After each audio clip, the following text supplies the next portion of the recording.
Welcome back to the Cinema Sessions. My name is Keith, and as always, I'm joined by Seamus. Hello. Dublin's Guide to Cinema.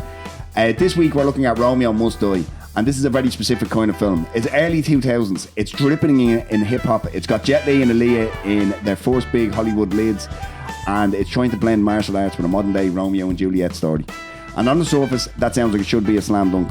But the more you watch it, the more it feels like two different films fighting each other. A proper martial arts movie somewhere trying to break out, and a studio version that keeps pulling it back. So what you end up with is something that's never boring, but never quite hits as hard as it should either. So today we're looking into what works, what doesn't, and whether Romeo Must Die was actually worth revisiting. Let's get into it.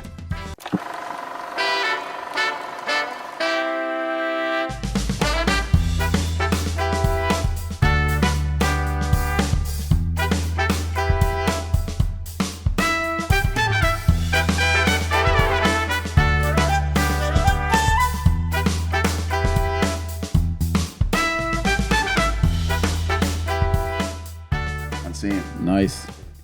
See, the thing is, I don't know how people read off teleprompters. Mm-hmm. Because I don't know, is it easier because it's scrolling? But I nearly think it's the Ron Burgundy thing if they don't even really know what they're saying half the time. Probably I'd not. have to imagine that's something. See, the thing is, because for those who don't know, I'm reading that intro off a page, but I can see everything on the page. Whereas I think it might be easier if it's scrolling off. Yeah, do you get me? I get you, yeah. Possibly, yeah. I would just say it's nearly, you just have to put your trust in what it is, and you're just shy away. I don't know if you do it every day, maybe it's a bit easier. Yeah, maybe I'll invest 400 quid in the teleprompter, because I'm getting sick of that shit. You can probably get one off Temu for fucking €2 or something. So here we are. Yes. A friend of mine kept requesting a martial arts film. He And said, Seamus, you've done how many episodes and you've never done a martial arts? Well, here we are, Billy. You can thank me later. I'll do my little thing so people are caught up on it for the uninitiated. Romeo Must Die is an action film from the year 2000, directed by Andrzej Bartkowiak maybe, and written by classic Hong Kong director. If ever there was one. And written by Eric Burns and John Jarrell, starring Jet Li, Aaliyah, Isaiah Washington and Russell Wong. The film follows Han Sing, a former Hong Kong cop who travels to Oakland after his brother's murder and becomes entangled in a violent gang war, forming an uneasy alliance with Trish O'Day as they try to uncover the truth behind the killing. The film is a 6.1 rating on IMDb, with a Metacritic critic score of 52 and a user score of 6.9. On Rotten Tomatoes, it has a critic score of 34% and an audience score of 61%, and it grossed approximately $91 million worldwide against a budget of $25 million. And on a personal note, folks, age is not just a number. It can often be evidence that a very serious crime has occurred. Now, not referencing anything we're going to discuss. No, I don't think just general life advice, that particular one. Yeah, so this is an interesting film. Cards on the table. It is terrible, in my opinion. But it was part of a wave of Hong Kong inspired films around the time. The way I would have came to this was through, I was a big hip hop guy back in the day, right? Big fan of DMX. Okay. And so I would have seen Exit Wounds and then Cradle to the Grave, and then would have ended up at Romeo Must Die. But I kind of share your feelings about it, but I do have so much nostalgia for this. Okay, so much. I only watched it once or twice back in the day. So I would have. I would have nearly burnt his DVD out, like, do you know what I mean? Because of the fact that because I was only fucking 10 or 11 or something, and I was mad for DMX. Like, that's why I actually felt gypped, because DMX is he's barely in it. Yeah, I thought he'd be in it more from especially because even if you're looking at the credits, he shows up fairly soon in the credits. Like, that's usually an indicator of how much screen time you have. Like. But the only thing I can think of is because this is so dripping in hip hop, as I said at the start, I would imagine there was some sort of deal to put DMX in this and get a cheap deal on the music. Wouldn't surprise me, yeah. Especially Joel Silver, like synergy, they call it. Yeah. Because I mean, anybody could be playing his role. Like, it doesn't have to be DMX. Like, no, you know what I mean? He is one of the better, more consistent kind of actors in it. I find everyone else has very serious Do you issues. reckon? Yeah. So I mean. Because I mean, obviously Jet Li, I think Jet Li is struggling. He hasn't got the confidence to play. Yeah, this guy. He can play there's moments in it where you're like, that's where it should live. Like, he's just kind of a badass out there. But like, all the scenes with Aaliyah are very awkward. They're very awkward. she wasn't much of an actress. I think This was her first main thing. She had a few TV appearances before this. This was her first one, and then she did Queen of the Damned, and then unfortunately, rest in peace, Aaliyah. Plane crash, wasn't it? Plane crash in Barbados or something like that. And Jesus Christ. And still to this day, as I said, like a big hip hop guy. I was watching this last night, and I was just like, I got so sad. Walking in today, all I was listening to was Aaliyah joints, like, you know, deep cuts from I have the late 90s. A ton of questions. I'm glad you're kind of a fan, because I can maybe, although there'll be people online saying I know nothing, I would maybe know more about the martial arts kind of background. And if you know about the hip hop thing, I've a few questions about people in this. But yeah, she was okay, but I did see Queen of the Damned not long ago. Yeah, all the scenes with Jet Li, but it's not fair. I don't think the director is very strong with actors, and her scenes with Jet Li.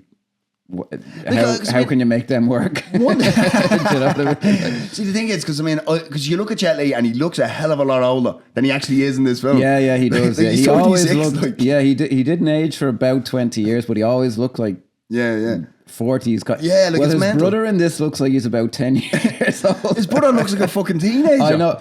His brother, when I was rewatching it, his brother in the opening scene, I was like, this is weird. He looks like he's about 12 or something. It's fucking weird. And then I love because we may as well jump in and just continue as we're going. Yeah. But the opening scene obviously takes place in Silk's DMX's character's club, which is a hip hop club. It's very black centric, and I just love the opening shot, and it's just this white girl standing in the middle of it, and the fucking headner. Everyone looks horribly awkward in that scene. They didn't seem to have enough extras, first of all, and then everyone. It just looks really amateurish. It's hard to explain, but it just looks so awkward. Because I think if you're going to blend martial arts with hip hop, right, which, like I said, that could be fucking amazing, like, do you know what I mean, if done properly. But you get someone who knows at least something about either subject. This guy, Andrzej Bartkowiak, I don't think he fucking... He was born in Eastern Europe, and he was a fairly well-regarded director of photography or cinematographer. He worked with Sidney Lumet for a while. So he, as a cinematographer, no issues there, but he... How did he end up in Oakland? I couldn't tell you. I felt, the hip-hop, I was like... It seemed to me like he didn't just let the black actors kind of beat themselves, completely do their thing, but like, if you look at this, right, and it's not controversial to say black people are the coolest people on the planet, and they look horribly uncomfortable in every scene in this film. True, it looks like they were told just enough to do that they're awkward, and because it's not given enough direction. Maybe it's not hip hop. Maybe they got this Eastern European guy going, like, oh yes, do this, do the hippity up, do the hippity up, and they don't know what to do when they're being told to do hip hop. When it's their culture. It does kind of seem that way. Yeah, there's flashes of it, but even I find like Delroy Lindo, I find him kind of out to sea in this, and he's a great actor. Yeah, that's one of the reasons I wanted to revisit it for this, is because I personally think Delroy Lindo was robbed at the Oscars. Right? Whatever you think about Sinners overall, I think that performance was fucking. Did you ever see him in Clockers, the Spike Lee thing? Yeah. Jeez, he's fucking brilliant. He's just brilliant overall. Did you ever see The Core? Yeah. He's brilliant. He's great in The Core. That is actually a perfectly okay film. I mean, it came out. It's shadowed by Armageddon, but I think it's completely serviceable. It's apparently the most scientifically inaccurate film ever made. Who cares? No, he's not bad, but he's out to sea in this. Like, he doesn't have Anton, and it's not a lot to do. Like, do you know what I mean? It's like, because he's playing because it's not even made clear. Because obviously, the whole premise of the film is, we learn very early, is obviously the trigger to get Jet Li involved is his brother, who's in the opening scene, is murdered. And it's kind of reference that there's a war going on between the blacks and the Chinese. I remember that when I was in primary school, and Robbie Monaghan shout out, turned around and he goes, I saw this film, it was fucking deadly, it was, and this is as 8-year-olds or something. He goes, it's the fucking blacks against the Chinese, and it's this, that, and it's like, I was like, well, I have to watch it now, like, do you know what I mean? I'm not having a clue about anything going into this film. Like, I can see at that age, like, because there's stuff in this, like the bones breaking, and the martial arts are not, it has a bad reputation for the fight scenes. They're not actually that badly done. This is where you know more than me, because me watching this, I went, surely that's not good, like, some of this stuff. Because I mean, I know there's certain depending on what type of martial arts film you're watching, some of it is just way OTT. And some of it's more refined and kind of realistic, if you want, like, do you know what I mean? Yeah. Whereas this kind of doesn't know what it wants to be, because I mean, you can almost see the fucking wires on them at different stages, and then also it's just very slow or something. Yeah, well, I think they were kind of hamstrung. They weren't quite sure how to do it. Although now I will point out The Matrix was before this, and a lot of people don't credit it enough, but Blade had very good martial arts scenes. I don't know how well the ones in Blade really hold up today compared to where they went after that, but the Matrix ones certainly do. And they had in Corey Yuen from Hong Kong, who was very well respected, and yeah, I think it was just more the editing, but there are bits where I think they were like, oh, we need the Matrix, we need to sex it up a bit. Like, there's very blatant CGI bits, but not as many as I remembered. But Jet Li now was always someone, who used a lot of wire work. His biggest hits in Asia were these Once Upon a Time in China films, which I will get caned for this. I was never the biggest fan of. They're based on a very famous Chinese character and all this, but there's tons of wire work in them. Like they're real Crouching Tiger kind of things. That's what I mean. Like, that's not my, like, 'cause I mean, like I said, I'm not a big, I appreciate whatever, like Bruce Lee, all this shit. Like, I love fucking Enter the Dragon. I'm all there for it. But I wouldn't have the affinity towards it that maybe you would. But wire work for me, I'm like, I want you to be actually fighting, like, do you know what I mean? That type of thing. Yeah, a friend of mine who works in stunts and all this, I think Jet Li's best film, like, in general, not just in the English, he made it in more France, Danny the Dog or Unleashed is Unleashed, called. A friend of mine who works in it thinks there's too much wire work even in that, and I'm like, no. I don't think so. I think there's a perfect I'm glad you brought that up, because when I was watching the making of and the DVD extras and all for this, they're all talking about how shy Jet Li is. And I'm like, well, yeah. And that's why the scenes don't work where he's trying to be cool. Do you know what I mean? And he's trying to be smooth. But that's why Danny the Dog Unleashed is perfect, because he's playing himself, like, do you know what I mean? No, it's brilliantly tailored to him. That's what I mean. It's sometimes, like, for an actor, just a character or whatever just speaks to you and works. And that's that. Do you know what I mean? Because, like, even when you see Jet Li being interviewed around, he's so insulated and he's so quiet. He seems to be quite an unusual guy. Like, for the last, like, geez, he did kind of seem to. He has basically, retired from acting, and he's apparent. I heard some stories that I don't want to go into details of, but people he's become quite nationalistic, or maybe that's being unfair, but like he works with a lot of charities, like in China and all like this. CCP, like. I'm not sure, like, but a lot of it, to outsider, it was like China. Yeah, well, perhaps, well, no worse now than your American actors who'd be like, oh, 4th of July maybe, or all this, but like, it seemed to be that's what he's putting his energy into. And, fair enough. Like, I think he had some health problems like a while back. Yeah, I'll never forget. This is one of them things where it could have been last year, it could have been fucking 5 years ago. I don't know. But I saw an image of him, and he did look quite old. Bits. Yeah, I remember. Like, we were just speaking about how he didn't age, but he looked 40 and then out of nowhere he. Was decrepit, like, do you know what I mean? The Dorian, what's it? I need to say Dorian Yates, who's a Mr. Olympia. The Dorian Gray kind of thing. Maybe the painting got burned or something. Who knows?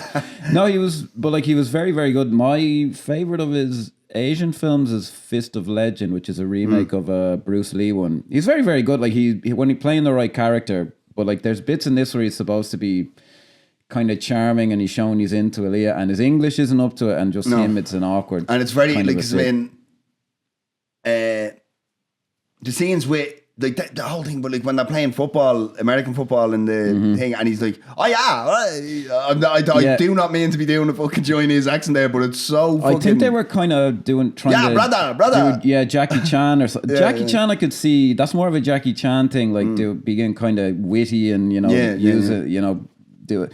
Some of the stuff now with like what does he have? Them yokes, the Ziploc things. That's more kind of up Jet Li's alley, which is he was always a bit more brutal, like the way he would do things. And he's the only guy I can think of who, because he played a villain in Lethal Weapon 4. That was his first American movie. And that's true, but again, he's no English or anything. He's speaking in Chinese. It shows for him he's more pragmatic, because I remember Jackie Chan didn't do it. He had the rosary beads or something he has in Lethal Weapon 4? He did, That is a really great film. It's fantastic. If you watch it nowadays, you're like, geez, the craft in Hollywood is dips because that came out and people reacted. And that was the fourth one. Yeah. And it still is fucking so well made. Yeah. And if you want to see maybe Mel Gibson is slightly watch him in that film. He is just like. He goes like, look at this, enter the drag queen. And there's a bit where he's like, oh yeah, flight license. And you're like, Jesus Christ, like, and you just got away with and then when they see your man die and he goes, it's fried rice, you prick. Oh yeah. I think he says some other fucking stuff in it, but as a piece of filmmaking, Lethal Weapon, fucking great. Like the fucking I'm a big fan. chase, Look, I'm a big Jesus. fan of Lethal Weapon. You're not gonna all four of them. It is very. He's good in it. Like I remember. And I mean, is it like we're jumping all over the place here, but why not? Is it coming back? Because I mean, I suppose it's all relative. I heard rumors. Yeah, Jesus. But I mean, how is? I'd rather not. Yeah. But how is fucking? Murtaugh would be. Yeah, he was too old for this shit at 36. So I mean, how old was he meant to be? Because he was retiring, and he seemed to be playing older. It seems to be a thing, and again, we might get in trouble with black actors. But yeah, Delroy Lindo in this is playing that guy's father, and apparently he's like 13 years older than him. And in Boys in the Hood, Lawrence Fishburne was like 23 or something, and he's playing someone who's like and it's convincingly like he's 40. Like if someone, but that's what they say. You, like I mean, look at Eddie Murphy. Eddie Murphy looks the same now as he did in the 90s. Like it's no secret. Like black don't crack. Yeah. Do you know what I mean? But then it seems to be weird. You can go up or you can go down. Or Very, now obviously Delroy Lindo's very old now. He's in his 70s. Like, but I mean, there's not a big difference between him now and him in this and him in Sinners. Like, not so much. No. In terms of the look and everything. Like, no. A bit of salt and pepper on the beard. But like, man, what are you gonna do? Like, bloody hell, yeah. So let's get back into Romeo Must Die. Yeah, I did want to just point out in the opening, this was a bit, and it was basically an American film, but it struck me as a little bit like the Eastern European director thing, where they kick them all out of the club because they pull out M16s and just start blazing them. I'm like, that seems to me to be kind of like, oh, in America everyone has a machine gun, yes, but there's a bit where DMX is like, if you ain't black, get your ass out of the club. And I thought they missed such an opportunity of some like random white couple being like, oh, and they kind of like. But there is that random white girl. She shows up again at the end, like yeah. Just saying one white extra. Yeah. It's like the token white girl, like. Do you know what I mean? Yeah. Now this brings us maybe to because actually the plot in this film makes, as far as I can tell, no sense. And it's not great. I don't understand the ultimate. Like, I get it, like, these guys are bad and Delroy Lindo's kind of good. Yeah, but that's not fleshed out enough because Delroy Lindo, it's all about him going straight to purchase the properties at the dock so the NFL team can come in. And hashtag the real evil guys are the white guys. Yeah. This fella was woke before woke was a fucking thing. That guy was the white kind of Wall Street guy. Yeah, he was very well cast. Like, brilliant. Yeah.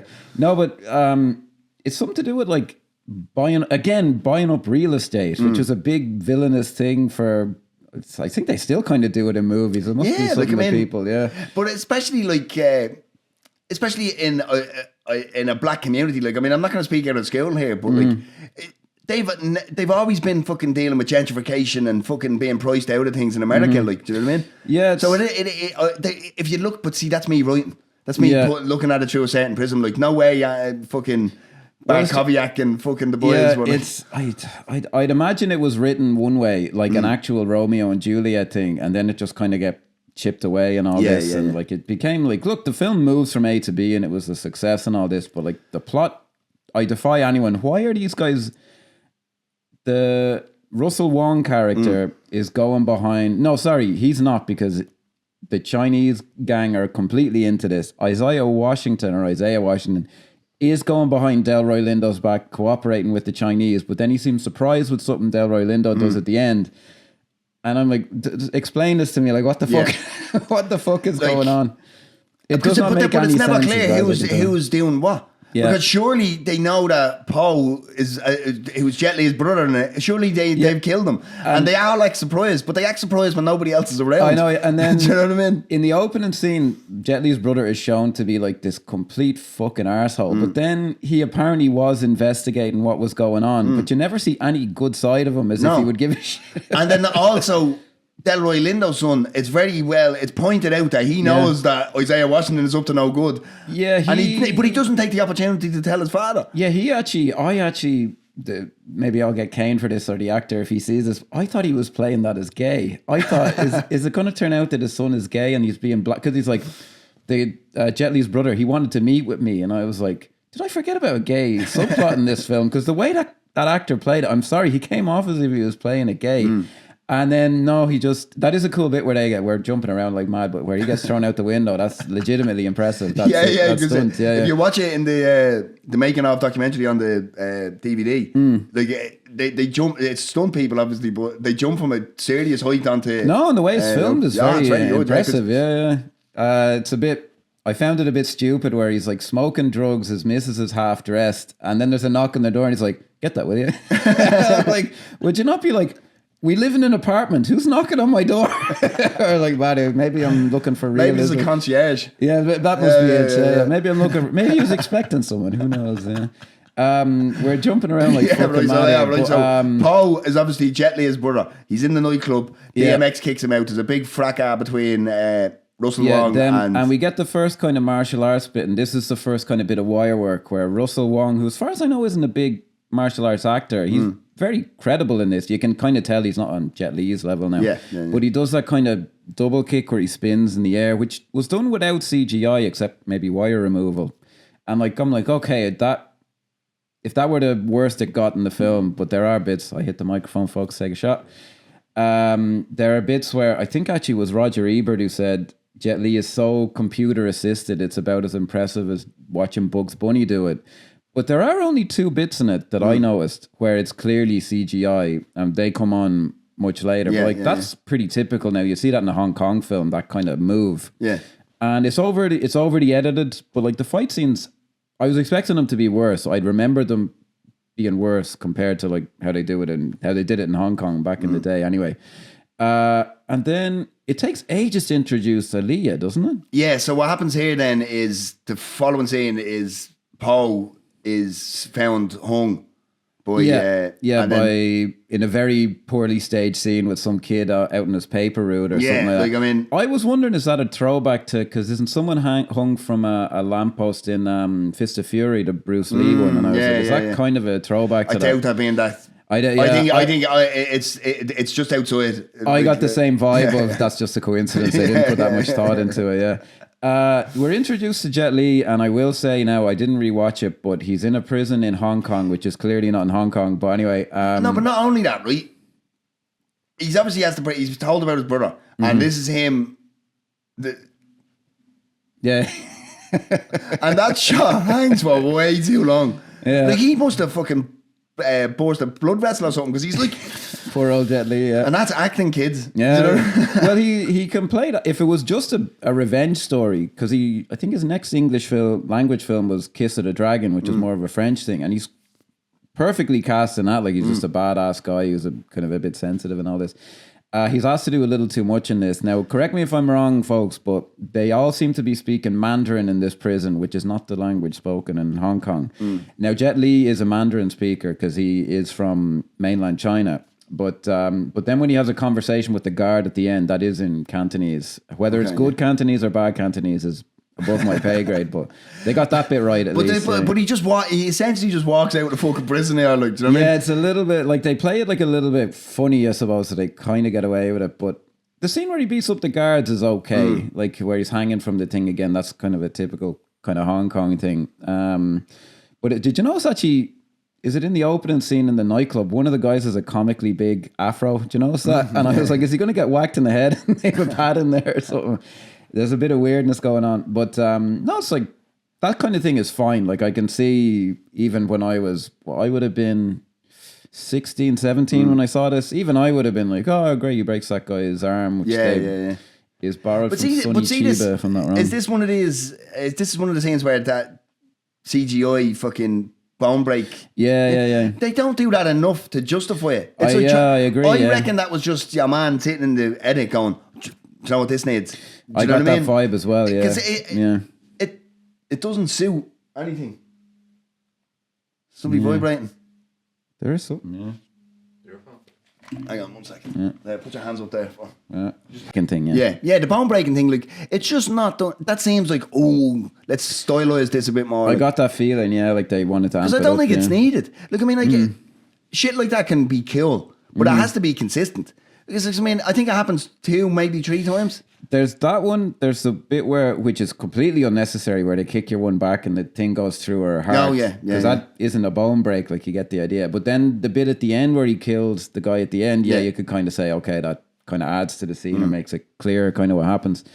But yeah, I got the same feeling, like this seemed like something they were like, oh, we need to sex this up a bit. That would be the vibe. But it was something that they sold the film on, if I remember. Like, it was. That's cool or whatever. Yeah. And it is. I mentioned it slightly. Is that earlier, a big Hong Kong thing though? Sorry. No, it's only from a Japanese guy, Sonny Chiba. He did it in. Okay. Was it the Street Fighter? I've only said I'm not very Sonny well versed Chiba, on is that Sonny the Chiba. Tarantino? He's the guy who was in Tarantino. Yeah. He died from COVID during the COVID times, if I remember. Yeah, but he was a big guy in the. Or did he? Indeed, who knows? Let's go down that rabbit hole. Get completely demonetized.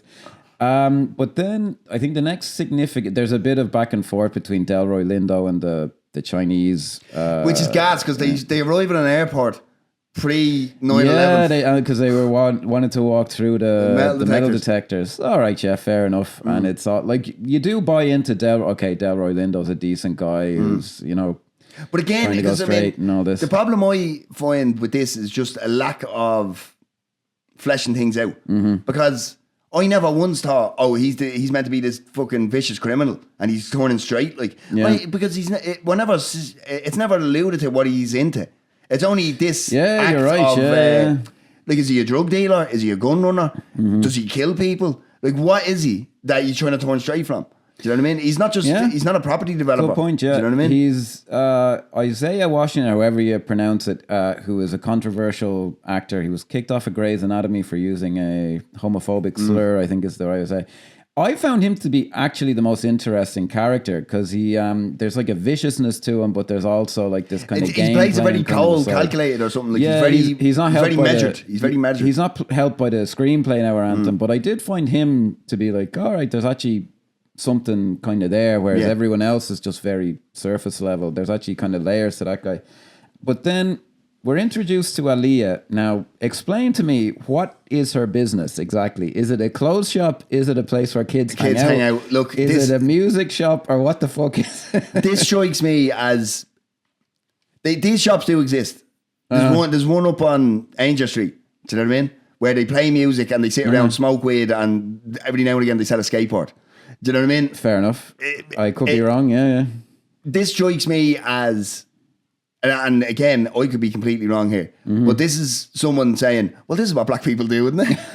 like you ever see, like, in the broken fire hydrant in America, and that type of shit. Like, do you know what I mean? That strikes me as this. I got vibes off it of isn't she saint-like? Look how much the kids love her, and she's this and she's that. And I was like, oh Jesus, they were laying it on a bit much. Like, but these things, I will say, these places do exist. Like, do you know what I mean? I was just like, what is this place? Like, there's kids hanging out there. And she just leaves halfway through the day. Like, do you know what I mean? Yeah, she is the boss now. To be fair, is Anthony Anderson introduced in that scene? Do you remember back around this time when he was in every fucking movie? And he was the comic relief and absolutely, and he played the same fucking character guy in all of it. Every single one. Like, do you know what I mean? He got sitcoms and everything out of this period. Like, do you know what I mean? Yeah. He was in a big one for like 5 years because I looked him up because I wouldn't have seen the sitcom now, but apparently, and he seemed like a cool guy. I have such an affinity for Anthony Anderson. It is fucking ridiculous because of films like Cradle to the Grave and fucking this. I only saw Cradle to the Grave once. He was in Me, Myself and Irene, which I remember him the most from. Yeah, he kind of did his usual thing, but Hustle and Flow. Effect. If you're into hip hop, fantastic film. Okay. Genuinely fantastic film. And it's one that really gets under the, it's not like overly, it's not, I'm being very careful with my words. It's not white people trying to do black shit. I.e. writing the screenplay and everything. It's really authentic. Okay. Do you know what I mean? And it's just fucking very good. And he's very good in it. Now, you bring up the hip hop kind of thing. I had never heard of Aaliyah before this film, and now I was never big into hip hop or anthem, but in my understanding of it, there are people who are essentially like iconic in the USA, like Master P, who I'd never heard of till he did a song with South Park or something like that. But he was like a billionaire. Master P is a fucking legend. But like, R. Kelly, for example, here had like 3 hits, and the same with Puff Daddy. Now we would know who they were, but in the States, Puff it Daddy, seems showing like his age they here were, now, yeah, isn't he? Jesus Christ, noted non-sex, or am I getting that wrong? But like they were huge. Like every 5 minutes they release a new hit. This is an outsider's perspective, whereas here they rarely kind of broke through. See, the thing is, you have to remember as well the style of what they're doing. So we have to remember in the early 2000s, we were getting the Eminem, 50 Cent, the massive mainstream hits. They were the ones who broke through here. But the out and out, like the true to form hip hop and R&B, it doesn't really. I mean, it does really. But it's more niche the over translation, here. Because I mean, if you listen to Aaliyah, she's very, very like some of our stuff features in the film, and it's very fucking R&B, like it's very black centric for the one for way. Well, I was reading her Wikipedia. Can you imagine your parents back in 2001 vibing to Aaliyah? Like, do you know what I mean? Well, I was reading her thing, and it said like she was said to have reinvented something or another. Like, she came up with a guy called Timbaland. Okay, him I've heard of. Yeah. Timbaland, you've probably heard of. He's on the start of the only big hit that I know. Been a long time. Is this one? Yeah. Shouldn't have left you. Yeah. That's without him, a dope beat. The step 2. I know him more from Cry Me a River because I'm white. Yeah, he's a big Justin Timberlake fan. James. Yeah. Oh yeah, I can't get enough of whatever that album was from. He still had the NSYNC stink on him. It took me a while to properly come around. But so he Timbaland's a legend. Do you know what I mean? Okay. So she came up with a very particular style of R&B, which kind of then got aped by Destiny's Child, who were massive over here, like, do you know what I mean? Beyonce and stuff. Now Beyonce, if you listen to Beyonce now compared to 20 years ago, it's chalk and cheese, like it's completely different. Some would say the whiteification just to become the mogul. Do you know what I mean? Same with Jay-Z. But it's outside of my pay grade. Do you know what I mean? Like Kash Patel with the Epstein file, it's above my pay grade or something. No, that was Elon Musk and Donald Trump. That was above his pay grade.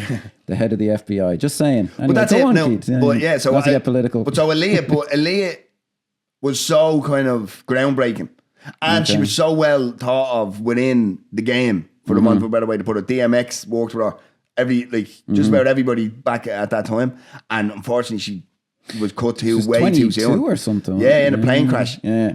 What a way to go, like, do you know what I mean? And she had to look. I mean, you can say what you like about there's an uncomfortability to the scenes for her and Jet Li, but that's not her fault. No, I wouldn't say no. And one thing I would give her is she had very strong. I felt presence. Do you know what I mean? I felt like I did watch she had that something to Queen her, of the Damned a few years ago, and I do remember thinking she was actually quite good in that. She was playing more of a feature character. It's not in it that much, but you could see kind of the charisma. And you could see what they were doing with the marketing at the time, because she's all over the marketing. Yeah. Well, and in case anyone doesn't know, at the start, my little spiel, I was referencing, she made an album at 14 with R. Kelly that was called Age is Just a Number.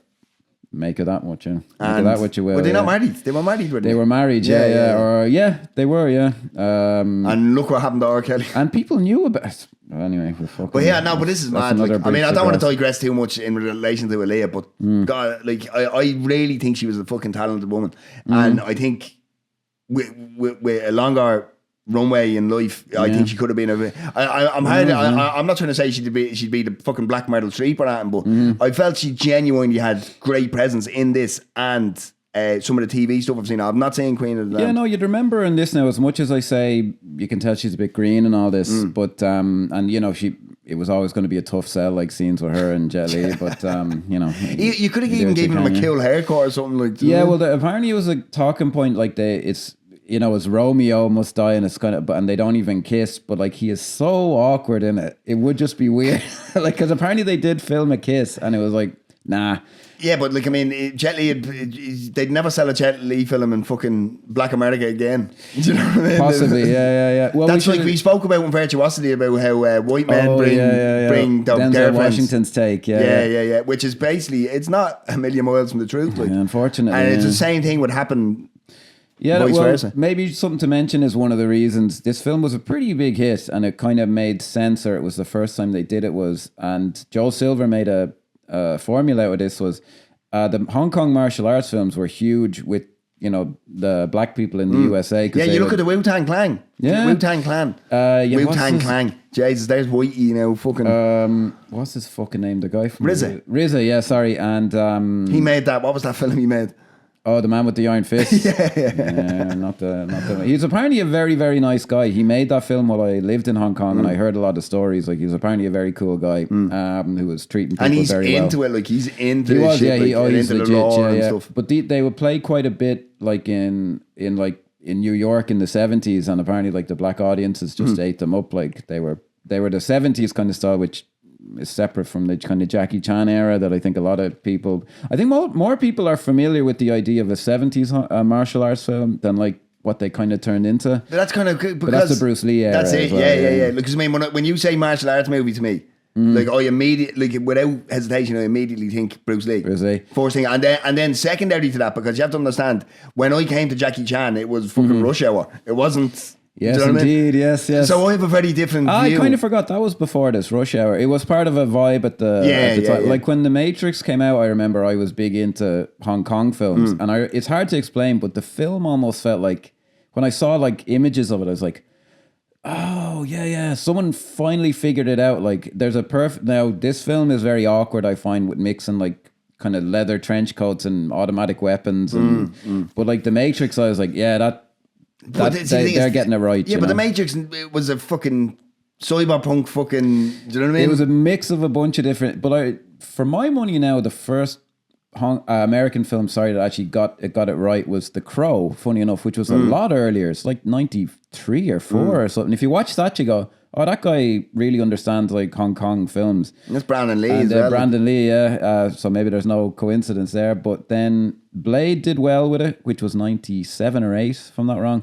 The Matrix is now the granddaddy of the whole thing. Like they really nailed it, but they were doing kind of other things. And then there was a run of films like this, but you're even Hero and Crouching Tiger and all this were doing really well massive. in the box office. Yeah, it was a nice good. It was kind of piggybacking off The Matrix and like, oh man, people will sit still for Hong Kong style martial. That was the thing. Like they would say, we bring Jackie Chan to America, and they were like, no, the audience won't sit still for that style of action. And then maybe at the time they were right, but then, you know, the kind of mood shifted and all this. But yeah, apparently one of the reasons Bruce Lee is huge in the African American community is he was always fighting as he's the underdog against the guy, you know, the oppressor, but he's kind of like this superhuman kind of a figure. Yeah. Well, it's in most of the films, it's actually the old Japanese that are, you know, them pesky Japs. Yeah, they they're essentially like us and the British, except the Japanese were objectively worse. Like there's no fucking call me a West Brit all you fucking want. Look into it, folks. Objectively, horrendous. They were. I've seen the Joy Luck Club. Like, if it can provoke something about, well, look into like the rape of Anne King and all this, and holy good Jesus, like it'll freeze your blood what they did. I digress, though. Very different from modern day Japan, I might point out. Although I wish they were. Anyway, an atomic bomb will do that to you. That's another. I don't know. Like the mentality isn't so much there, but like your average Japanese person, my understanding is doesn't know they didn't have the same thing Germany had after World War II. Like they weren't. There wasn't as much of a reckoning, and they kind of gloss over it and stuff like that. It's very. That's a big whole other issue that we'll get fucking demonetized for. They're selling DVD players now. They're not. I know. They made. What do you mean, Doc? All the best stuff is made in Japan. We horribly digress, though. So again, hang on. We need to. Where the fuck are we? Where the fuck are we in the film? So we've met Aaliyah. Yeah. This is where Anthony Anderson bumps in. We spoke about that. Yeah. Now we have the meeting of Aaliyah and Jet Li, where he steals a cab for absolutely no fucking reason, other than your man told him to fuck off. Yeah, which he'd every right to do. He's a working man on his break. Up the farmers. And then Aaliyah just completely coincidentally, like there is no reason the two of them are in the same area, gets in the back of the car. Now, if the two of them had better chemistry, by which I mean if Jet Li weren't horribly awkward, it would actually be okay. Like I'm like, I can see this playing well. Just doesn't. See, the problem is, work. I think, like, I mean, obviously Jet Li we spoke about, he's very insulated, for quite a shy guy. But I think it's also his English is a real factor here because Yeah. there's no flow to any conversation or anything because it can't flow. No. Because he can't. Yeah, no, there's bits where he's like turning around, he's like, how much, like something like, how much would you like to give me for the taxi ride or something? You're like, Yeah. It's like, are you scared? And it's like, yeah. Bless his heart. Like, I mean, I can't speak fucking any other language worth a shit. Because I mean, like, but, no, 100%. Like, I mean, I saw a great quote about, or a tweet, and it's a guy saying, learn to speak English or something, and it's a guy who's tweeted in broken English, and he goes, I speak English because that's the only language you can speak. We are not the fucking same. You know what I mean? You're dead right, yeah. And I'd never insult, but it's just in terms of the film, in terms it's of, just... well, like often I find, I'm like, why didn't they rewrite this? To like on the set, just be like, that obviously doesn't work. Get him to do something else. It's the problem when you have poor, like maybe he's a great DP, but he's just not a great director. He's not good with actors anyway. What else? He did that, and that's the key not thing. Very good Doom movie. But that's the thing. That's the key. If you're not good with actors, don't be a fucking director. Like, do you know what I mean? That's literally. You should have the wherewithal to be able to hire. Like, I mean, I know you have your auteurs and everything. You want their finger and everything. But like, I mean, a director essentially is to work with the actors. And that's it. That's essentially the job. Thing that's stands them apart from anybody. Their only job, which is. And if you can't do that, it's just. No, well, as I say, like Joel Silver might say, well, the film made money, so he did a good job. Yeah. You know, Joel Silver's a bit of a wanker. You know what I mean? He's apparently difficult to work with, but in his defense, and it's a small defense, he is nearly a caricature of the Hollywood producer. I don't think he was Me Too'd. I could be wrong on that, so I'll give him credit. He's not he's not a sex pest or whatever. He's one of the few non-sex pests in Hollywood. But again, and he also brought us the Nice Guys, so you know what I mean? Well, he's not all bad. Was that around the time? I remember reading an article where he was making a bit of a comeback because he had a bit of a dip. But like, he was the guy. He had his finger on everything in the early 2000s, late 90s, early 2000s. He had a good sensibility for that kind of thing. So we meet the two of them meet Akbar. Yeah, Akbar, which is potentially a funny joke. Yeah, but it just doesn't work. Yeah, no, unfortunately not. It's there's potential for that to be funny. And then they both go off. There is a bit where Jet Li breaks into his brother's apartment. Yeah. And if his brother hadn't been portrayed as such a fucking worthless scumbag, it might actually be kind of more touching. Yeah, because they're trying to make... But the children this is the problem with Jet Li, right? Sorry, I'm digressing now. But the problem with Jet Li here is, one, he looks about 45, right? Yeah, he looks about 20 years older than his brother. And then when it cuts to the scenes of them as children, they're the same age. Yeah, it's you know crazy, what I mean? Like, yeah. That's where logic, things need to fucking make sense. Like, do you know what I mean? I'm a big fucking logic fan in film. Like, and this I have to give them credit for one thing. The thing with the basketball, that is a real... a friend of mine who was born in Hong Kong, his dad got into Hong Kong because he had a basketball and he used it as a flotation device to swim into Hong Kong. That's a legit thing people used to do. One thing I was thinking here is, so if you look at a lot of this, I'm sure what they're actually saying, when in whatever language it is, when they're speaking... they would have been speaking Mandarin to each other. Right, yeah. so they're speaking Mandarin, right? I'm sure that what they're saying is a lot more than... Go to the lights of Hong Kong. Like, it doesn't seem like it's a direct translation. Yeah, do you know what I mean? It's very low in the mix, and I doubt those kids were actually speaking I think actually there's bits of it where I was like, are they actually speaking English? And they're just subtitling it. But then there were bits later where you could hear, and I'm like, that's not actually Mandarin. But it was very low in the mix. And I'd say, it was all just, I'd love to get a Mandarin speaker's take on it, and they'd be like, what the fuck is this shit? It's amazing what we're willing to accept just because it's such a foreign language. I know, yeah, well, it is. You wouldn't know it, like, because like the tones and all this, there's like 4 in Mandarin, and then there's 7 or 9 depending on who you ask in Cantonese. And to them, it's as different as a completely different word is to us. Like, you say it with a different tone. It's pretty how that language is learned, that you're like, oh, this word is different from like, it's completely different. How you even, it's amazing, really. And that's why it's so fucking difficult for an idiot like me to learn it anyway. But then there's a load of convoluted back and forth with the fucking... This is where the film... I cannot follow the actual... This could have been 90 minutes. This film is 2 hours. This could have been 90 minutes. There's There's a lot of fat in the middle, like, do you know what I mean? Yeah, there's a lot of this fucking real estate fucking nonsense. And but yeah, actually, just now that we're here, because we do see Delroy Lindo at in his office or whatever. Yeah. And obviously it's all Isaac O'Day, Colin O'Day. Yeah. What is the Irish connection here? I was wondering myself, I was like, don't they have weird names now? Again, we don't want to get killed by the black internet. Some black people have what would be typically called white people names because of slavery, etc. and all this. So, it's not out of bounds, but it is weird. Yeah, like it is bizarre that his name is O'Day. Like, yeah, but there's no. It's other than the name. There's no reference whatsoever. No, yeah, it did just seem like they'd written it as an Irish gang and then never bothered to change it. Like, it does just. We are, by the way, white Irish people. We were accused of being ignorant about African American culture before, which we are. Maybe it's a super common name for black people. Yeah, let me know. But let us know, guys. Yeah, let me know, because you're dead right. You know that this film was written as an Irish family, and they just changed it to black. Which is a change for the better. Yes, we might add. We've enough pasty white Irish people. Indeed, yeah. No, it is a bit odd that his name is O'Day. No, you're dead right. Yeah, Joe Silva saw this and went DMX. Yeah.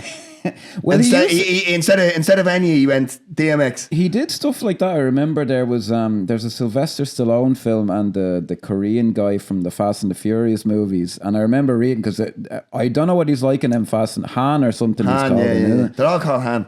And, he's Han as well. He is. Yeah. Jet Li is Han. I don't think I've seen the Fast and the Furious that he's in, but I've seen them. He's in about 9 of them, man. Is he? I thought he got killed. Which in one of them or something. He did, but he came back. Oh, for fuck's sake! Yeah, because Jason Statham killed him, and then people were angry that Jason Statham became. No, but then Kurt Russell's Mr. Nobody is the actual fella controlling Kurt everything. Russell in it, fuck yeah. But he made a film with Sylvester Stallone. I don't know what he's like in Fast and the Furious. He is absolutely god awful in the Sylvester Stallone film, and I've heard this before. I can't think. I'm racking my brain trying to think of the actor's name. The character he's playing, Han in Fast and the Furious, suits him. It's like Jet Li in Unleashed. That kind of nondescript, very kind of measured, although it's wooden. It's the character suits him in Fast and the Furious. To say a performance in the Fast and the Furious is good is one thing, but he genuinely he suits that character. Well, he's god awful now in this Bullet in the Head film, if I remember right. And but he's in something else. What else is he in? I can't think of one of these from around that Jason Statham. Chaos or something, is it? Is it Jet Li? Chaos or War? War. Yeah, he's one of the cops in War. Is he? Yeah, I think so. There's a Justin Lin.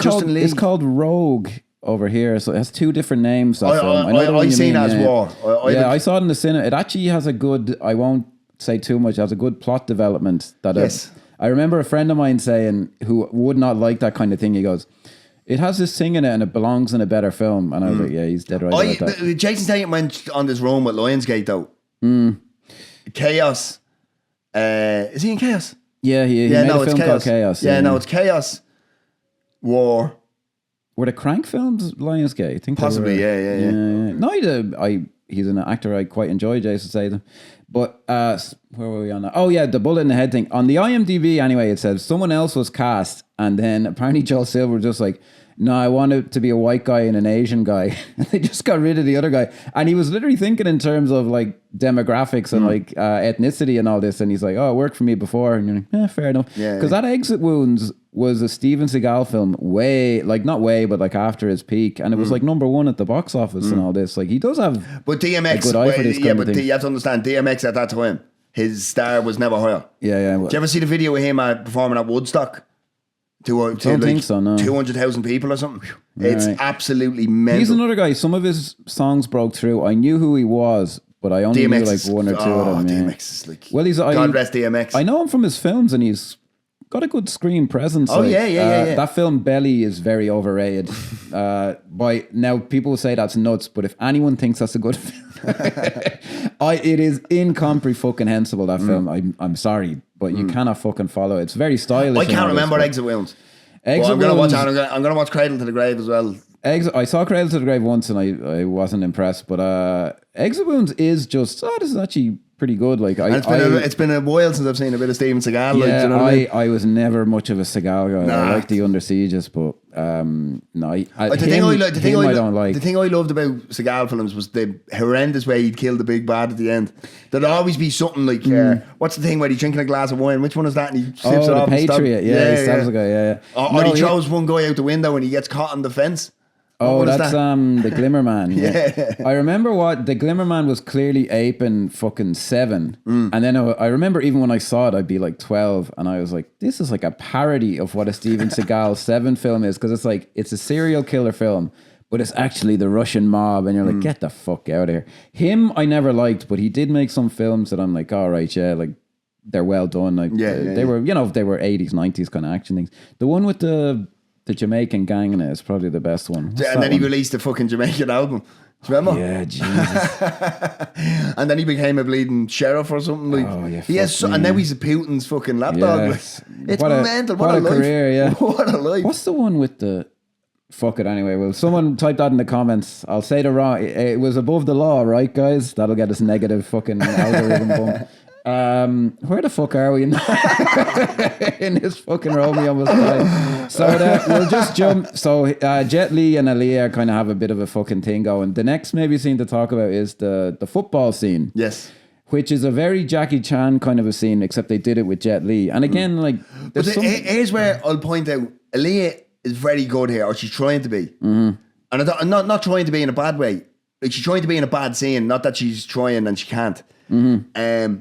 It's like, because there's a sweet moment where I give him the yellow one, give him the ice cream. And he goes, yeah. And then Jet Li, God bless him, I want the yellow one. But she goes, no, you get the green one. And it's very hot. Like, I believe that. Do you know what I mean? I believe her. Yeah, you could see, again... It's just poor Jet Li. I could see looking at the script going, this is grand, this will be good. And then the execution of, like, it's just not him. You know, like, he's... Even in the Asian films, he'd have romances and they just didn't quite work. Like, it's just kind of him. Like, it's just not in his nature. Like, again, like, the character he had in Danny the Dog is just like, that's perfect. Like, there's a sweetness to him, but he's like a fucking psychopathic murderer at the same time. The scene is like, I was talking to a friend of mine about it who's, big into all this, and he said, I remember the Wireworks OTT, like the football scene. I actually found myself going, see, this is where, because I mean, this comes after the scene where he initially beats them up. Yeah, they find him at Aaliyah's house, it's which very is okay. funny. Now, this is where Jet Li is. It's the one thing I'll point out that he's very good when he just pulls out the 5 leave and he goes bye bye bye. Yeah. He's trying to be the takeout driver. Like fair. Like that was okay. Credit where credit is due. Yeah. Like, he pulled that off because the scene. The problem is it's so uncomfortable before it where he's trying to be Mr. Joe fucking 90. You know what I mean? Mr. Suave. Yeah. And it's just not working. But then that's just a really bit.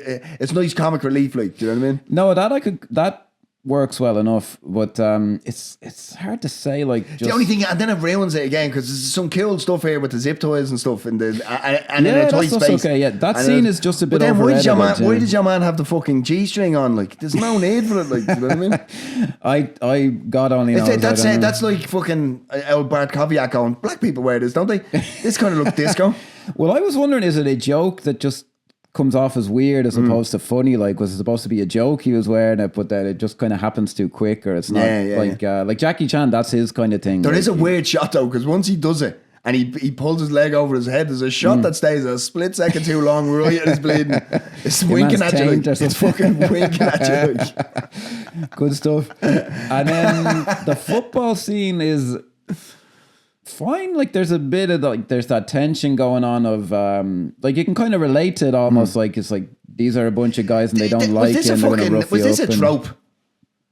The football scene kind of because thing. I mean, it happens. How many times have you seen? Yeah, you're not wrong. Yeah, where it's like, hey, come and play a friendly game with us. Yeah, we're gonna be fine. We're gonna be nice, yeah. And then Isaiah Watson literally says in earshot, Jet Li, give him that double or whatever the fuck he says. Like, there was some poor staging going on there. Yeah, we did miss a good scene with Isaiah Washington. It is slightly awkwardly directed, but the scene where he talks to Aaliyah in the restaurant and he like snaps at her because he's like, don't you fucking treat me like I'm a fucking joke. And I was like, well, no. He says you can disrespect me, but don't disrespect your father. Oh yeah, that's right. Which adds a layer to it. Yeah, well, not really, because once the payoff happens, like, it's like, hang on. That doesn't make when you're watching the scene, you're like, oh, that's interesting. But I liked how he was like, he has like because he's trying to like charm her initially, and then he just snaps at her, and you're like, oh, there's actually something there, and then they don't really kind of go. And then obviously Anthony Anderson is the back to try and do something funny at the end. Yeah. He was out to see in this one, poor Anthony Anderson. Yeah, because I've never seen him do, the closest I've ever seen him do something different was in The Departed, where he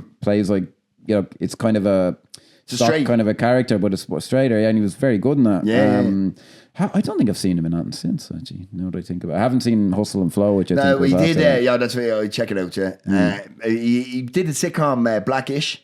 Yeah, I heard about that, yeah. Massive. Is Lawrence Fishburne in that? Because I remember reading that like Lawrence Fishburne played his dad and he's like 14 years older than him. Like Lawrence Fishburne played Cuba Gooding Jr.'s dad in Boys in the Hood and he was like 5 years older than her. So it is as ludicrous as that. Like he's really, really like... I'll say it again, black down crack. Like, indeed, you know what I mean? yeah. He's still, he put on a few pounds, but jeez, I'll get fucking caned for that now. Now, I defy anyone to actually remember what happens between the football scene and the end for the rest, because there's a load of fucking back and forth and no, they find the list of addresses. Yeah, which is way too late. Yeah. Like, we're over an hour in now, like, do you know what I mean? Crazy, yeah. And like, then you're like, so his brother was like... investigating. How did his brother feel about this? And then, but then like it's only after that, and you rewatch it. If you watch this around first time, right, and you don't rewatch it because you're not trying to make yourself famous on the internet, like, do you know what I mean? Don't tell anyone. But do you know what I mean? It only makes sense the look that. Do you know when Isaiah Washington's having the meeting with his dad about saying that Chill's boy rang me? Yeah. When that whole thing about Isaiah Washington, he goes, "Oh yeah, you know." And he knows that Isaiah Washington's up to no good. That makes no sense if watching it the first time too, because it's an hour later that you find out that they were actually onto him. Like some of it, I'm like, is this out of sequence? Did they re-sequence it or something? Because it's interesting that so he knows, but I'm only at the realising that I only realised that on the second time watching it because I knew what the story was. It doesn't. It's too convoluted, like a lot of this shit. But then, so he finds that list, and these are people being bought up for this real estate deal, which seems to be a legit deal. That like, why are they going around like murdering everybody? I don't know. Well, like they're murdering everyone because they don't want to move out. Because again, it's just the Wall Street white guys don't want to get their hands dirty, so they leave it to the. I can see that, but I didn't get that watching the film. I just got it. Like it's just too fucking. This guy, the white guy's assistant. He's very good because he has two. Oh, he has two very good jokes because we missed that where him and Delroy Lindo are playing golf, and then he goes, "What's that parlance?" And he goes, "Cheddar." Cheddar, yeah. And then Delroy Lindo looks like they give him something to do with that. Yeah, because he does the same thing at the end with the Chinese. He goes down to the last pagoda. They actually put a bit. Maybe he's a mate of the director or something. But so they start investigating these addresses and they show up and bunch of like Chinese people have been murdered in their garage or something like that. And there is a legit good bike and car chase after that. That is actually very well done. But again, because this was meant to be the big reveal. Like, who the fuck is that on the bike? Oh yeah, because the way they play that as if it's someone that is very important. Like, well, they go like. Because he confronts his dad later and he's like, she was Chinese. And he's like, oh, maybe they hired an outside Chinese person. I was like, well, that's quite reasonable. Like, I can see that being. Well, not while they're at war. No, it seemed a bit, but that was a good chase, I have to say. Like, that was good Hollywood kind of, stunts. And like, they seemed to genuinely be bombing along and there was good stunts. And then that again was very Jackie Chan. Apparently that was Jet Li's suggestion is he didn't hit her. He had to use Aaliyah to hit her.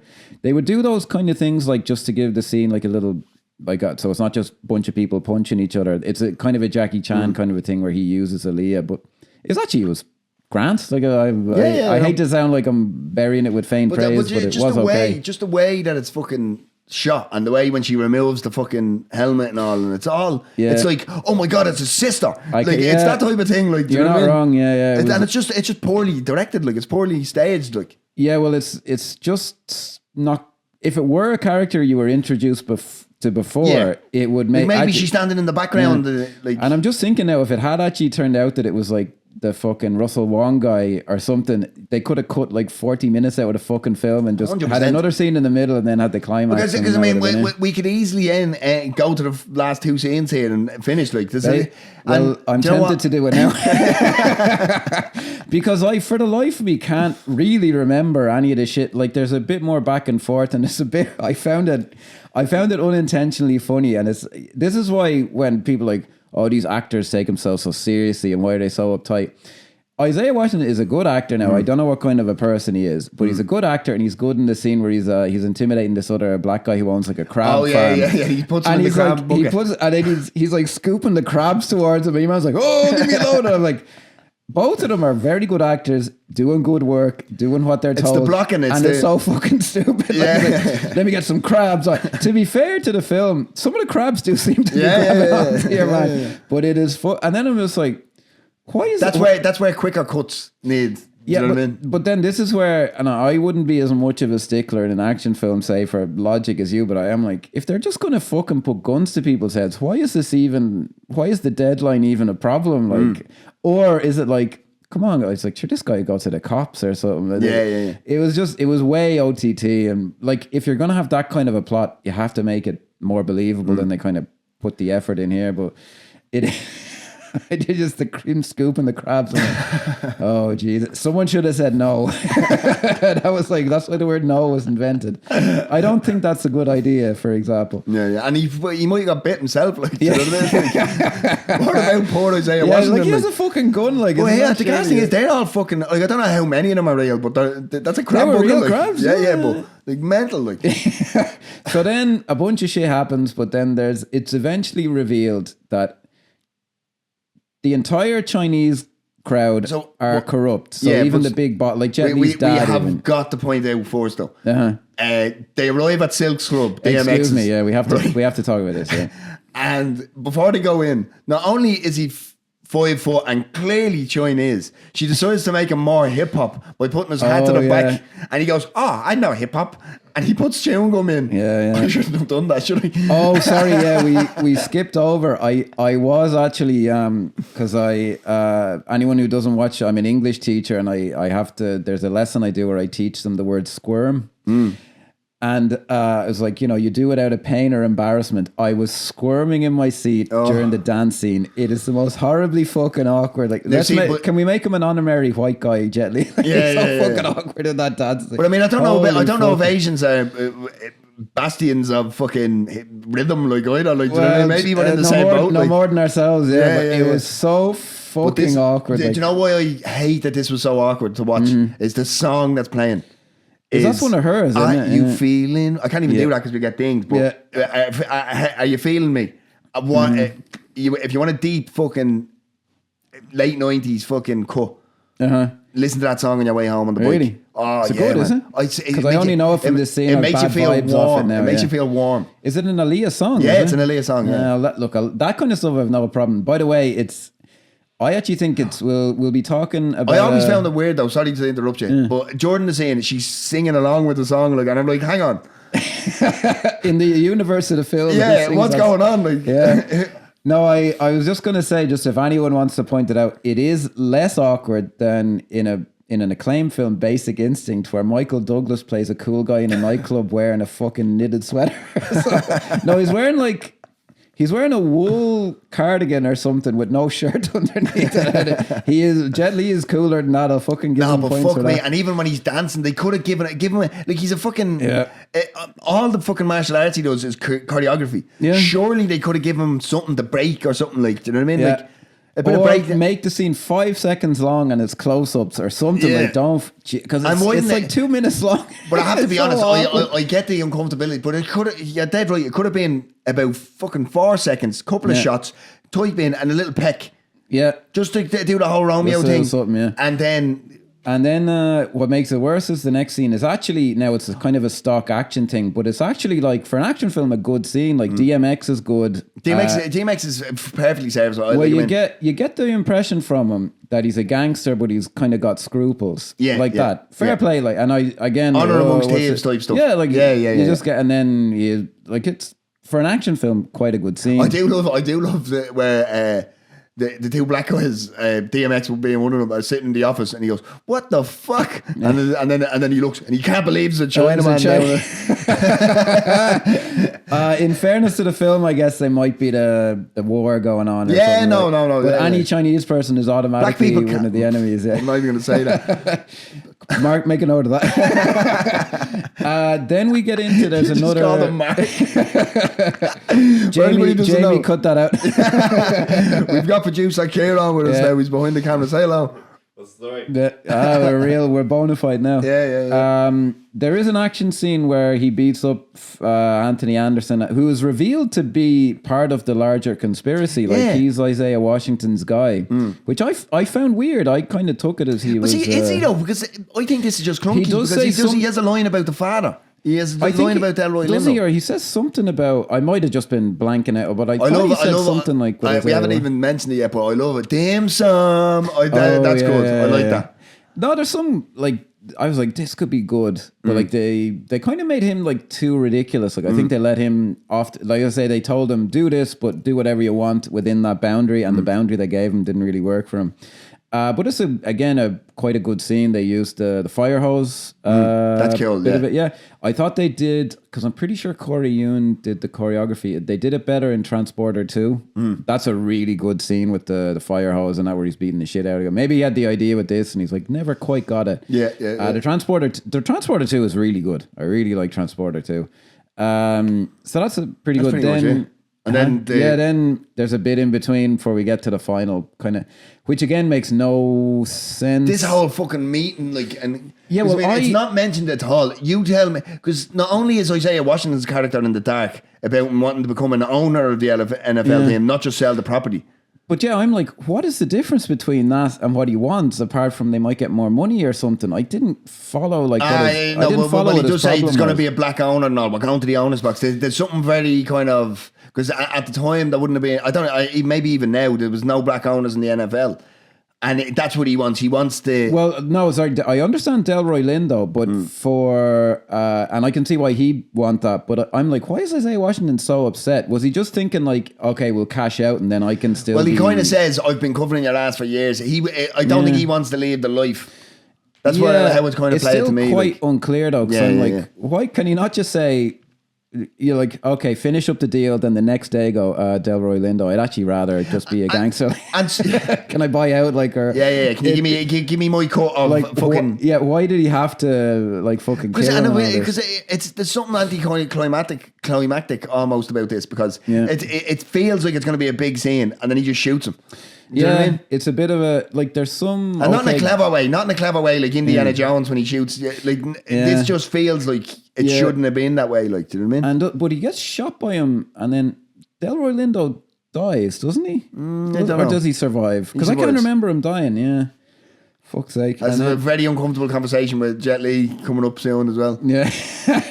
So. Yeah, the guy shoot, and then there's a kind of an escape thing with the helicopter on the roof. And then with nowhere, these fucking uptight fucking white guys, and your man has a bleeding briefcase machine gun. And they wanted to not get their hands there. And then it seemed to be implying that... How important that deeds. Yeah, because I was like, surely like in the legal realm, it doesn't matter. Like, but is it like that? Is property rights in America like that? If you have that piece of paper, that's it. I'd find it hard to believe somehow. Yeah. I would doubt it somehow. Because I mean, even when when Isaiah Washington when the white guys are escaping on the helicopter and they obviously leave the guy behind and he starts screaming out for them. Oh, what's he scream? I can't remember. He screams his name, but I can't remember his name. It's like, I can't remember. Dylan! Yeah, or Brad or some other kind of or Chad or something very white. But when he's gone, the fucking half the deeds have blown off the fucking roof, and he's like, take us down. Now, to be fair, in the US, it does seem like if you don't have your fucking birth certificate, you're fucked. Like, or you don't have your whatever. So if you don't have your birth certificate, you can become president. It did seem a little, but then they were going to go back down for them because they're that important. And Isaiah Washington, but they've all blown off the fucking roof. Like, there's no point. Like, and then going down on the helicopter's going to make the wind even worse. That's what I was thinking. Yeah, it'll blow them away even more. And then they just fuck off. Then they fuck off. And then there's the showdown with Isaiah Washington. Doesn't Jet Li kill him, or how does that go? No, so what happens is they have a bit of a fracas, and Isaiah Washington gets the drop on him, and Aaliyah shoots him. Oh yeah, and I love the delivery of the line. That's some cold shit. And then he gets shot again over the balcony. Yeah, I don't know, and if this comes across as racially insensitive, I'm sorry, but that strikes me as, say, a blacker. Do you know what I mean? Now, maybe that's how Isaiah Washington said it, and he wasn't directed, and that's what I mean. I apologise if that's racially insensitive, but this to me just read as fucking Bartkowiak. See, blacker. Like, you'd wonder, yeah. Well, there is actually. Did you ever see? You must have seen Black Dynamite, did you? There's some great stuff in that where they're like.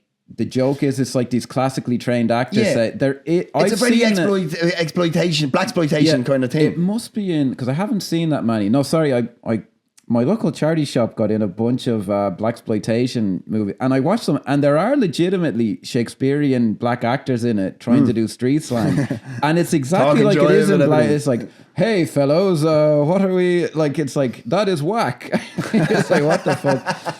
And you can kind of see if. Like, because what do you do? Like, you're kind of, now this was a different time, but you're like, if you say a blacker to them, like, are you who's the villain there? But it's like when they hire an Indian person and it's like, can you be more Indian? Like, what do you mean? It's an American. It'll be an American or a Brit, and they'll have an English or a American accent. And I suppose the problem is the character you're being asked to play, or something like this. But it's just weird because he is quite, as we said, it's a strong performance from Isaiah Washington in it. Yeah, and he just gets joy or something at the end of it, and I just can't help but think that was just someone going, do a blacker. Yeah, or maybe someone should have rethought. Maybe Maybe and then again, would have been better. See, this is the problem here when you had the two warring families. There should have been Chew shouldn't have left when he got his.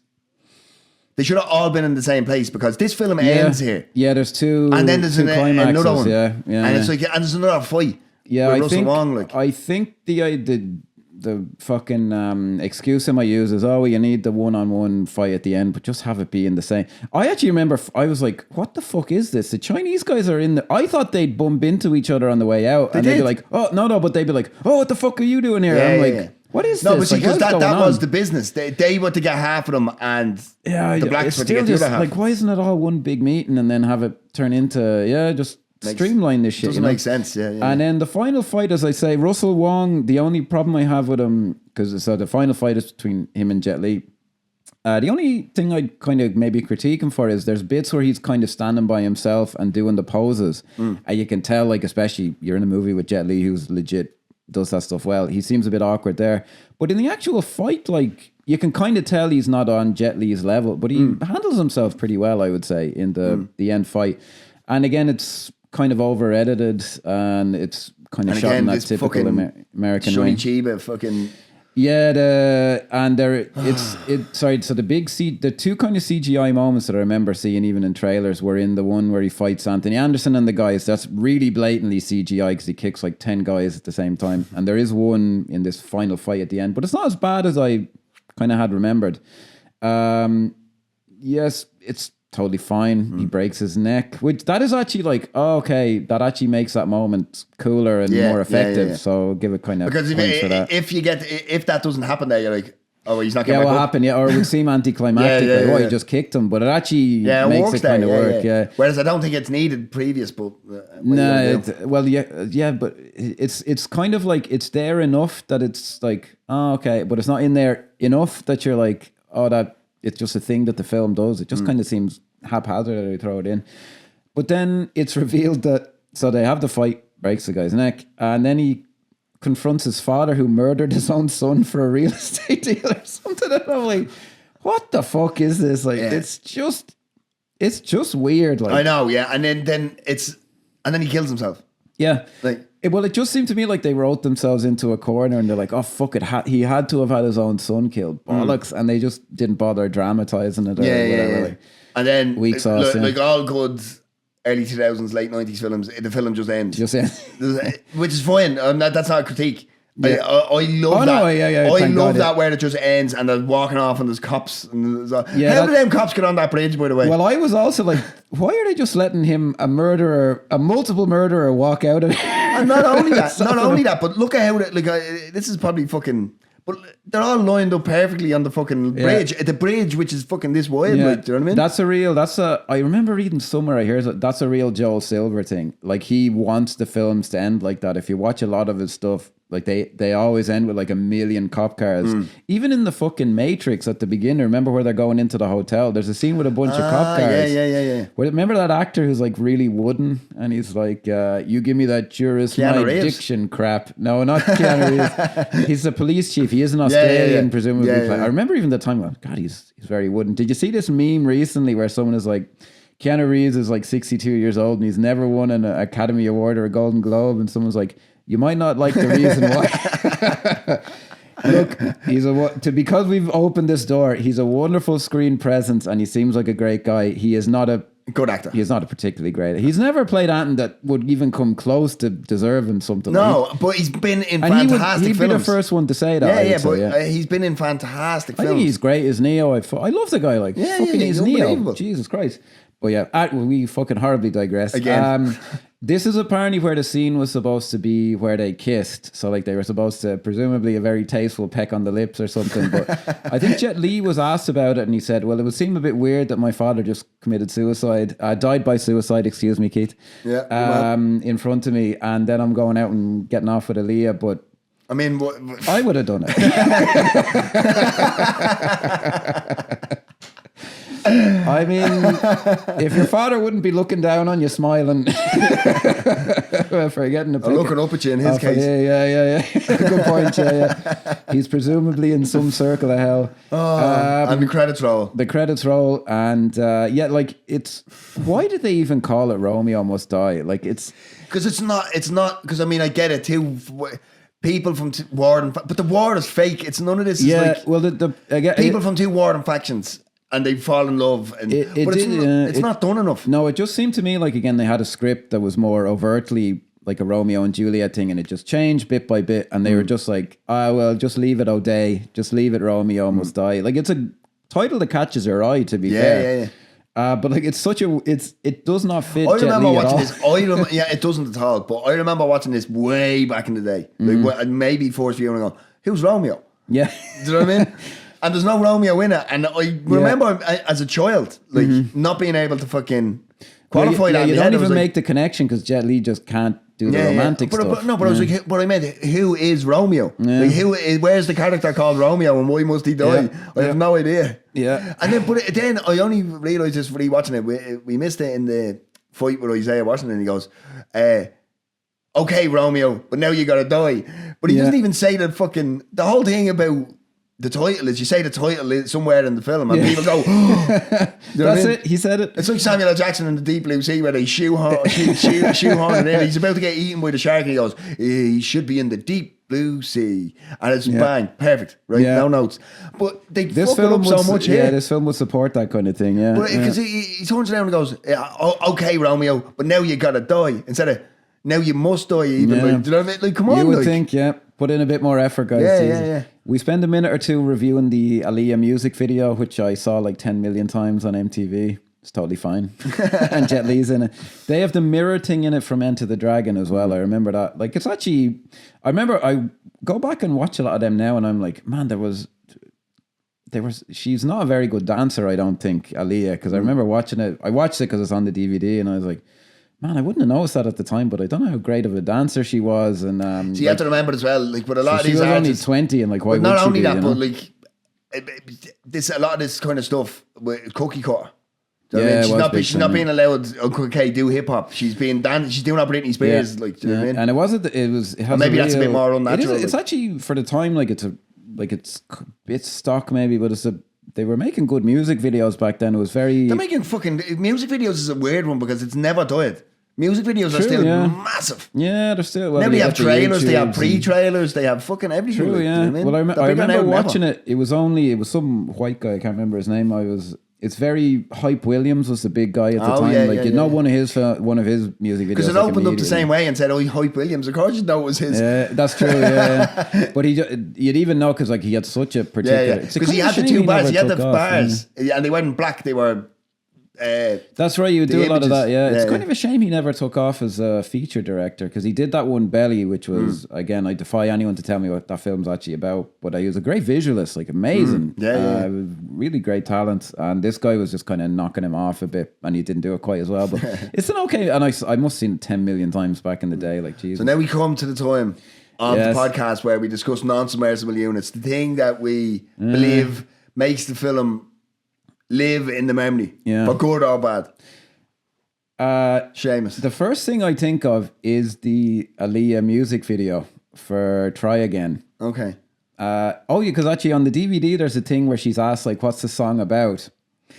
And this could be rediscovered on TikTok and she might get posthumously cancelled or something. She's like, oh, it's about like, you know, a girl and a guy comes up to her and tries to get with her, and she's like, no, well, keep trying. You can keep asking me. And I was like, but look, I mean, that's not going to get anybody cancelled. Did you ever hear the Bill Burr joke? No, but you ever hear the Bill Burr joke? He goes, look, no means no. Everybody knows that.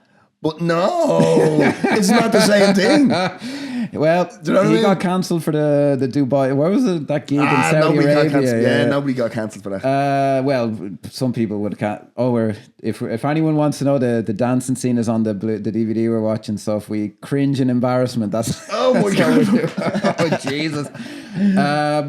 No, look at him! Oh, come on, I do. I honestly, that's what I think of. I think of that because I remember the hype around it and being excited for it more than the actual film. Like the film is quite forgettable, I would say. Like there's just not. The thing is, I don't think the film is forgettable.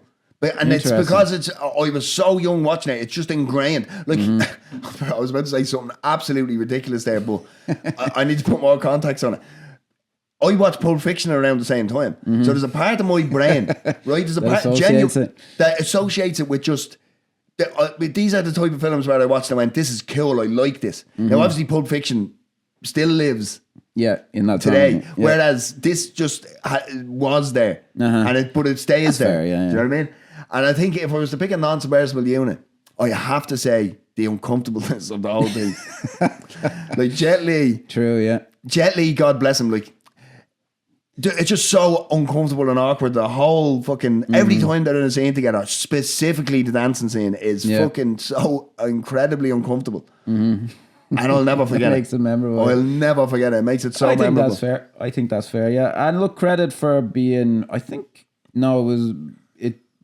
Rush Hour was kind of the first one, but it was part of that wave, and it kind of helped. Do you see this? Trump's mad to get Rush Hour fucking forward. I heard about this. This is mental, and it's all because Larry Ellison wants to buy. Oh yeah, there's always Warner Brothers or whatever. Like, do you know what I mean? That'll distract from everything else that he's fucked up. Yeah, because the war's not doing that. The shifty Epstein files. Like, do you know what I mean? Apparently not. No, let's make Rush Hour 4 and shut them up. On that bombshell, star rating. You're kind of fucking hate me when I say this. 3. I'm only messing. I'm genuinely messing. I thought you were going to say 4. Do you know what? No. Right, 2. And it's getting an extra point for the pure nostalgia factor. 3. Fair enough. I'd give it a 2.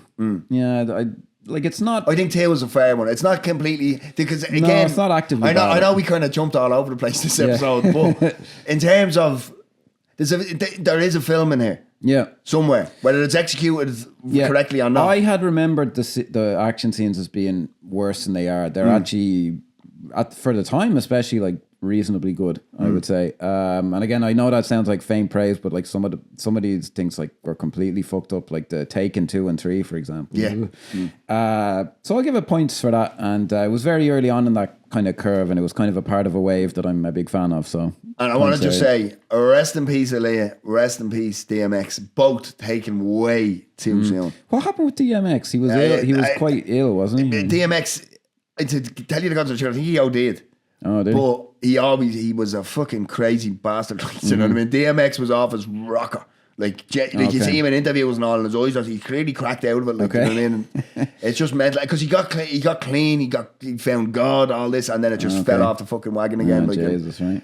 But he's anybody who even has an inclination towards hip hop, there's any number of fucking DMX. I mean, it's Dark and Hell is Hot is my favorite. And it's fucking unbelievable. Doesn't he have like 50 kids or something? Yeah, he's mental. Like, but so does all the Jesus freaks do.